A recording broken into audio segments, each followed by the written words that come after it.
Umpisa na ng paghahanap ng katotohanan ni Gerald Anderson sa upcoming serye niyang Sins of the Father na mapapanood soon dito sa TV5. Iikot ang storya nito sa mga nabiktima ng iba't ibang scam. Nasa front na ng balitang yan si News 5 digital producer Von Belenario.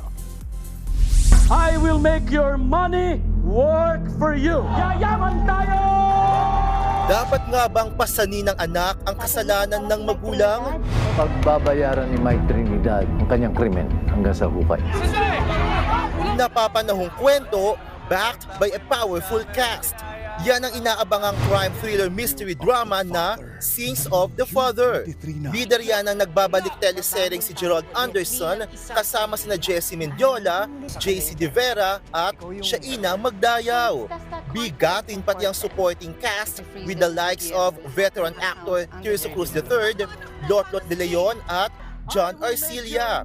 Featured din sa serye sina Seth Fedelin at Francine Diaz.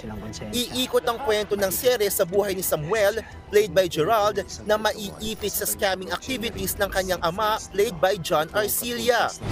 Umpisa na ng paghahanap sa katotohanan sa Sins of the Father sa June 23 dito sa TV5. Nagbabalita mula sa Frontline, Von Belenario, News 5. Mga kapatid, Dimples Romana po, kumpletuhin ang inyong umaga ng mga kwentong puno ng inspirasyon. Salubungin po ang bawat araw ng may ngiti at pag-asa.